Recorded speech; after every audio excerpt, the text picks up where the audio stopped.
하나님의 말씀은 이사야서 31장 1절에서 9절 말씀 되겠습니다. 함께 1절부터 마지막 절까지 봉독하겠습니다. 도움을 구하러 애굽으로 내려가는 자들은 화 있을진저 그들은 말을 의지하며 병거의 많음과 마병의 심히 강함을 의지하고 이스라엘의 거룩하신 이를 앙모하지 아니하며 여호와를 구하지 아니하나니 여호와께서도 지혜로우신즉 재앙을 내리실 것이라. 그의 말씀들을 변하게 하지 아니하시고 일어나사 악행하는 자들의 집을 치시며 행악을 돕는 자들을 치시리니 애굽은 사람이요 신이 아니며 그들의 말들은 육체의 영이 아니라. 여호와께서 그의 손을 펴시면 돕는 자도 넘어지며 도움을 받는 자도 엎드러져서 다 함께 멸망하리라. 여호와께서 이같이 내게 이르시되 큰 사자나 젊은 사자가 자기의 먹이를 움키고 으르렁거릴 때에 그것을 치려고 여러 목자를 불러왔다 할지라도 그것이 그들의 소리로 말미암아 놀라지 아니할 것이요 그들의 떠듬으로 말미암아 굴복하지 아니할 것이라. 이와 같이 나 만군의 여호와가 강림하여 시온산과 그 언덕에서 싸울 것이라. 새가 날개치며 그 새끼를 보호함같이 나 만군의 여호와가 예루살렘을 보호할 것이라. 그것을 호위하며 건지며 뛰어넘어 구원하리라 하셨느니라. 이스라엘 자손들아 너희는 심히 거역하는 자에게로 돌아오라. 너희가 자기 손으로 만들어 범죄한 은근상 금우상을 그날에는 다 그 사람이 던져버릴 것이며 아수르는 칼에 엎드러질 것이나 사람의 칼로 말미암음이 아니겠고 칼에 삼켜질 것이나 사람의 칼로 말미암음이 아닐 것이며 그는 칼 앞에서 도망할 것이요 그의 장정들은 포격하는 자가 될 것이라. 그의 반석은 두려움으로 말미암아 물러가겠고 그의 고관들은 기치로 말미암아 놀라리라. 이는 여호와의 말씀이라. 여호와의 불은 시온에 있고 여호와의 풀무는 예루살렘에 있느니라. 아멘. 오늘 본문 말씀의 역사적 배경은 유다의 히스기야 왕 집권 초기 때로서 당시에 이제 강력한 아수르 제국의 군대가 유다 왕국 및 팔레스타인 지역 일대에 있는 여러 나라들을 이렇게 압박하고 굴종시키고 또 이제 병합하려고 그렇게 시도할 때입니다. 이 아수르 나라는 아주 그 세계 최초의 뭐 이렇게 세계 제국이다 이런 말을 이렇게 할 만큼 그 지역 일대의 많은 나라들을 삼키는 그런 파괴적이고 간교하고 아주 무자비한 그런 나라였습니다. 그래서 히스기야 왕도 어쩔 수 없이 이제 그 이방 나라들과 연합해서 아수르 군대와 맞서려고 이런 외교 전략을 그때 구사를 처음에 했습니다. 사절들을 보내서 이웃 나라를 예방하고 이제 그 왕들과 여러 가지 외교 전략을 논의하면서 연합 방어 체제를 구축하려고 했던 거죠. 특별히 이제 공을 들인 나라는 바로 후방의 가장 강력한 나라였던 애굽이었습니다. 이집트고 애굽은 아수르와 맞서서 큰 힘이 되어줄 수 있는 가장 현실적인 입장에서 본다면 가장 큰 대안이었습니다. 그래서 이제 사제를 보내서 도움을 요청하였습니다. 하지만 이것은 하나님의 계명에 어긋난 행동이었습니다. 신명기 17장 16절에 보면 이스라엘 왕에게 주신 하나님의 여러 계명 중에서 하나가 이제 이렇게 기록되어 있습니다. 그는 병마를 많이 두지 말 것이요 병마를 많이 얻으려고 그 백성을 애굽으로 돌아가지 말 것이라 하셨음이며 이렇게 되어 있습니다. 그러니까 이스라엘 왕은 아무리 다급해도 애굽에서 나오게 하신 하나님의 이 계명을 기억을 하고 뭐 사제를 보내어서 군사적 도움을 얻으려고 한다거나 그 애굽으로부터 말을 이렇게 구하거나 병마를 구하거나 이렇게 해서는 안 되었던 거죠. 그러나 이제 위급하고 다급하고 또 불안하니까 히스기야 왕은 애굽에 사제를 보내서 손을 벌렸던 거죠. 그런 일을 할 때에 하나님께 묻지도 않았습니다. 왜냐 그 당시에 하나님의 귀한 선지자로서 이사야가 활약을 하고 있었는데 그에게 묻지도 않았습니다. 이사야서 30장 2절 3절에 보면 하나님께서 이제 선지자를 통해서 하신 말씀에 보면 그들이 바로의 세력 안에서 스스로 강하려 하며 애굽의 그늘에 피하려 하여 애굽으로 내려갔으되 나의 입에 묻지 아니하였도다. 그러므로 바로의 세력이 너희의 수치가 되며 애굽의 그늘에 피함이 너희의 수욕이 될 것이라. 이렇게 말씀한 걸 보면 아예 선지자에게 사람을 보내 가지고 어떻게 하면 이 난국을 헤쳐나가겠습니까? 애굽으로 사신을 좀 보내서 이렇게 하려고 하는데 이게 합당합니까? 이렇게 한번 물어봐야 되는데 그런 것을 아예 안 했죠. 히스기야 왕과 신하와 백성들은 그냥 하나님을 바라보고 잠잠하게 그의 도움을 청하며 기다려야 했고, 또 성령으로 무장하고 금식하고 매달리면서 이렇게 하나님 앞에 간절히 무릎을 꿇어야 그때 했던 거죠. 그렇지 않고 이렇게 이제 외거 전략을 펴서 옆에 있는 나라들, 여러 모압이나 암몬이나 에돔이나 이런 나라들과 연합을 하려고 하고, 또 애굽을 특별히 이렇게 의지하려고 하고, 이런 것들을 해서는 안 이랬거든요. 그런데 이제 하나님께서 그렇게 하게 되면 어떻게 하느냐? 그들도 망하게 할 것이고 또 그들에게 도움을 청하여 유다도 망하게 할 것이다. 이렇게 경고를 아까도 31장 전반절에 말씀하잖아요. 하나님도 지혜로우셔서 이와 같이 도움을 청하라는 자들도 도움을 이렇게 주는 자들도 다 망하게 할 것이다. 그 말들이 영도 아니고 육체에 불과한 거니까 하나님이 다 멸하실 것이다. 이런 말씀을 했거든요. 그러나 하나님을 의지하면 하나님께서 그 백성을 보호하시고 친히 그들을 위해서 싸우실 것이고 그들을 건져내실 것이다. 적들을 물리쳐 주실 것이다. 이렇게 이제 약속을 합니다. 그러면서 오늘 본문에 보면 하나님이 그들을 위해서 싸우시고 도우시고 구원하실 것을 일종의 사중적인 비유적 표현을 통해서 보호하시는 사중보호의 약속을 하고 있습니다. 오늘 본문 말씀에 첫 번째 하나님께서 자기를 누구로 비유를 하면서 이 유다를 보호해 줄 것으로 표현하냐면 사자로 비유합니다. 4절에 보면은 사자와 젊은 사자가 먹잇감을 줍니다. 이 양을 이제 움켜쥔 거죠.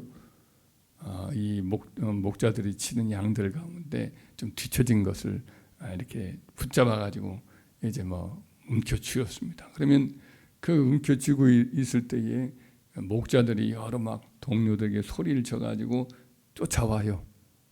이 사자를 쫓아내려고 여러 목자들이 소리를 지르고 막대기를 휘두르고 그렇게 할지라도 사자 그 먹잇감을 직접 포기하느냐는 거예요. 오늘 본문의 말씀에 보면 절대로 으르렁거리면서 먹잇감을 빼앗기지 않을 것이다 그랬는데 실제로 이제 영상 같은 걸 보면은 먹이를 한번 움켜준 사자는 절대 놓지 않습니다. 표범도 그렇고 하여튼 하이에나도 그렇고 그러지만 사자도 마찬가지. 아무리 하이에나 떼가 에워싸고 있고 그렇게 위협을 하고 있어도 사자가 먹잇감을 이렇게 쉽게 놓치지 않죠.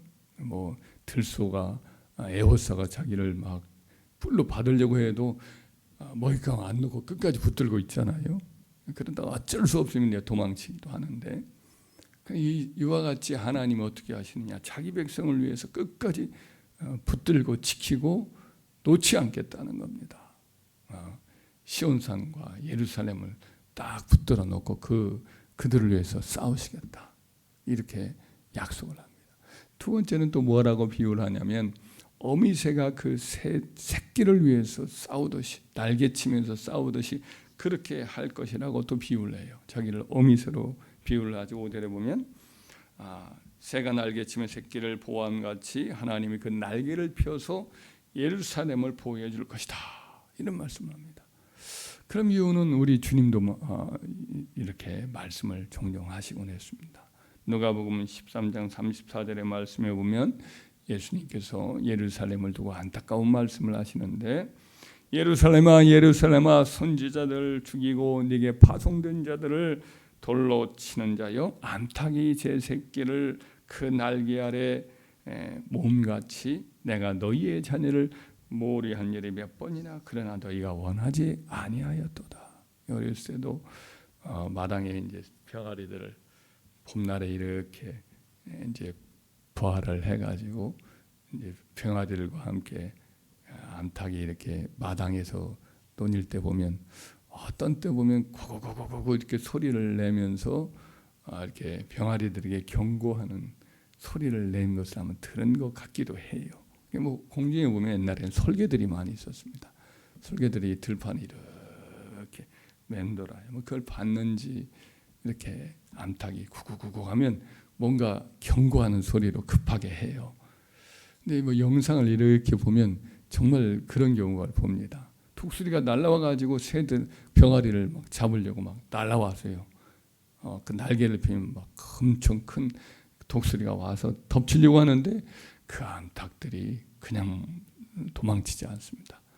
병아리를 지키려고 막 그 독수리와 매섭게 싸워서 몰아붙여서 독수리가 깜짝 놀라가지고 눈이 이렇게 동그랗게 떠가지고 그러다가 결국은 날아가는 경우를 영상을 통해서 보는 적이 있습니다.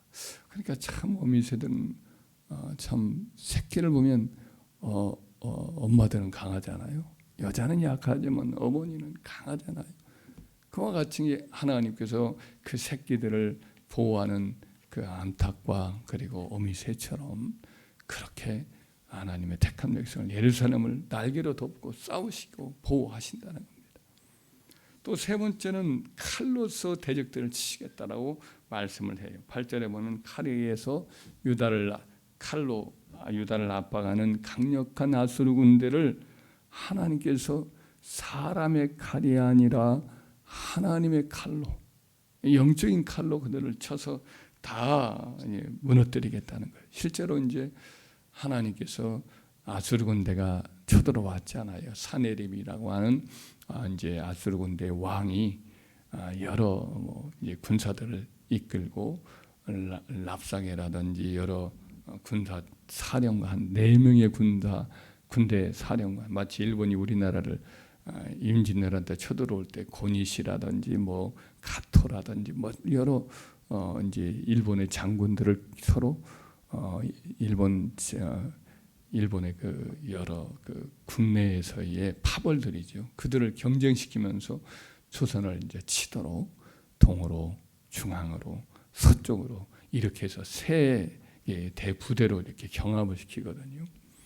그래 맨 처음은 북쪽으로 올라간 쪽은 가장 동쪽에 있는 군대가 먼저 도착을 해가지고 명나라는 안 가고 기다려요. 그러니까 서로 이렇게 경합을 하는 것도 그들의 전략이기도 하죠. 워낙 그들은 전국 시대에 전쟁을 하면서 파벌을 형성해서 토요토미 히데요시가 그들 내부의 어떤 경쟁 의식을 다 도모하면서 자기 부하로 삼았거든요. 그들 내부에 서로 이제 불협화음도 있고 경쟁도 있으면서 그래서 세력을 약화시켜서 자기 아들들에게 일본 내부에서의 이제 그 통치를 위한 하나의 방법이기도 했습니다. 워낙 막 파벌들이 강하니까 이제 정한론을 부르짖으면서 명나라를 이제 공격한다. 그러면서 파벌들의 힘을 약화시키려고 했는데 결국에는 그 의도는 이제 성공하지 못하죠. 그 새 파벌들은 약해져서 돌아오긴 하지만 사실은 그 내부에 있었던 또 다른 도쿠가 이에야스라는 사람이 강력하게 남아 있어서 결국은 그 아들을 제거하고 이제 그 자리를 차지하는 그런 셈이 되어서 결국은 이제 토요토미 히데요시의 그 뜻이 이제 실패로 돌아가죠. 참 정치는 우리가 생각하는 것보다 훨씬 더 아주 교묘하고 더 무서운 그런 것들이 다 숨어 있는 것 같습니다. 여하튼 이와 같이 해서 이렇게 그 아수르의 그 사내립도 여러 군벌 자기 부하들 이끌어서 경략을 해가지고 쳐들어오거든요. 그 중에 한 사람이 랍사게였던 사람이지. 근데 그 군대들이 그러니까 얼마나 많이 왔겠어요. 그런데 놀랍게 하나님께서 18만 5천 명을 하보르 밤사이에 천사를 한 사람을 보내가지고 다 요절을 내요. 그들이 이제 죽은 것이 이제 아무래도 제가 볼 때는 전염병으로 죽은 것 같습니다. 하루 아침에 다 잤는데 아침에 일어났으니까 송장이었으니까 밤에 그냥 천사가 전염병으로 다 친 거죠. 그 칼과 전염병이 안 어울리는 것 같지만은 사무엘 그 하에 보면은 다윗이 그때 군대 다윗이 이제 인구조사에 죄를 범하였을 때 하나님께서 다윗을 치실 때 그 백성들 7만 명을 하룻밤에 죽이거든, 하루에 죽이거든요. 그때 죽이는 내용을 보면 역대기에 보면은 그 칼을 가지고 천사가 칼을 뽑아요. 칼을 뽑아서 이제 막 백성들 죽이는데 예루살렘을 향해서 칼을 뽑고 치려고 하는데 다윗이 이제 오르난의 타작마당에 가서 제사를 드리니까 하나님께서 그 마음을 돌리시고 천사를 향해서 칼을 뽑아 칼집에 넣어라 이렇게 말해서 그래가지고 이제 죽지 않지요. 벌써 7만 명이 죽었어요. 그러니까 천사의 칼을 이렇게 탁 정면 그만 순간 전염병이 돌아서 죽었던 것 같습니다. 그러니까 똑같은 아수르 군대도 18만 5천 명이야. 하룻밤 사이 천사 한 사람이 나와서 칼을 휘두르니까 전염병으로 다 죽어갔던 거죠. 그와 같이 사람의 칼이 아니라 영적인 칼을 휘두르면 아무리 강력한 군대도 무너지는 거지. 하나님 그렇게 해서 우리를 위해서 칼을 빼어가지고 싸워서 우리를 도와주시니까 누가 뭐 감히 우리를 대적하여서 싸울 수 있겠어요. 아무리 큰 군대라도 할 수 있겠어요. 아무리 무서운 핵무기를 무장해도 함부로 쓸 수가 있겠어요. 우리를 하나님 지켜주시면 김정은이 뭐 쳐들어오고 푸틴이 돕고 시진핑이 쳐들어와도 우리를 하나님 지켜줄 거니까 우리 미국을 의지하기보다는 하나님을 의지해야 할 줄 믿습니다. 또 한 가지는 여기서 뭘로 비유하냐면 이제 불로써 하나님이 대적들을 칠 것이다라고 9절에 말씀을 하죠. 그 백성들을 보호하시되 이제 불로써 보호할 것이다. 빛이라고도 번역을 할 수 있는 단어인데 하여튼 하나님이 빛과 불로써 이스라엘 백성들을 도우시고 예루살렘을 도우셔서 그 불이 나와가지고 적들을 다 태워버리고 그들을 막아주실 것이다 라고 말씀을 하고 있습니다. 이전에 애굽에서 나온 이스라엘 백성들을 보호하시려고 추격하는 애굽 군대를 향하여서 불기둥이 막 뒤로 가가지고 적들이 감히 쳐들어오지 못하도록 가까이 하지 못하도록 막아주시잖아요. 이처럼 하나님이 주의 백성들을 위해서 불기둥과 구름 기둥으로 막아주시면 하나님이 악한 자들이 우리를 범죄하지 못하도록 이렇게 에워싸 주실 거예요.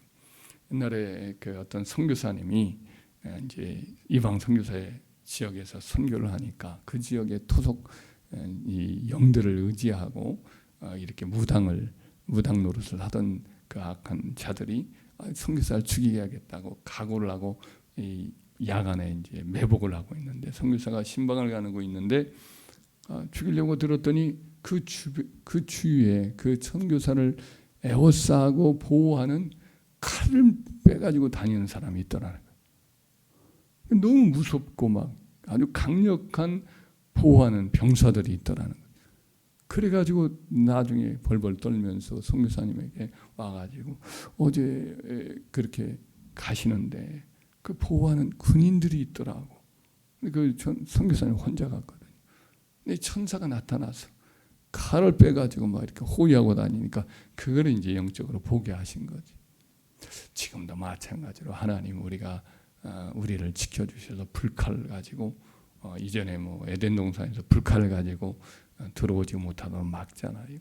이처럼 하나님의 백성을 불로써 이렇게 다 에워싸고 있기 때문에 악한 자가 감히 우리를 치려고 공격하지 못하고 화영검으로서 보호하시기 때문에 우리는 안전하고 적들은 두려워서 멀리 떠나는 승리가 있을 줄 믿습니다. 우리가 만약 세상의 각종 우상을 버리고 하나님만 의지하고 세상의 세력을 의지하지 않고 하나님의 영을 의지한다면 하나님이 우리를 이와 같이 위해서 마치 사자처럼 우리를 꼭 붙들고 지켜주실 것이고 또 새의 날개치며 새끼를 보호한 같이 뱀이 막 잡으러 오면 그 어미가 그 뱀과 싸워서 결국은 물리치고 이렇게 하는 것처럼 우리를 지켜주실 줄 믿고 칼과 불로서도 또 보여줄 걸 믿고 하여튼 두려워하지 말길 바랍니다. 하나님이 이와 같이 사중적으로 보여주셔서 내가 너희와 함께하니 사람 의지하지 마라. 사람의 세력을 이렇게 의지하려고 하지 말아라 했으니 우리도 지금 이 시대를 살아갈 때 굉장히 불안도 하고 전쟁이 날까 걱정도 하고 미래에 대해서 걱정도 하고 하지만은 하나님을 믿는 하나님 백성들이 우리가 주님만을 철저히 의지한다면 하나님이 우리를 위해서 싸워줄 줄 믿습니다. 주님을 믿고 승리하는 저와 여러분들 되기를 주의 이름으로 축원합니다.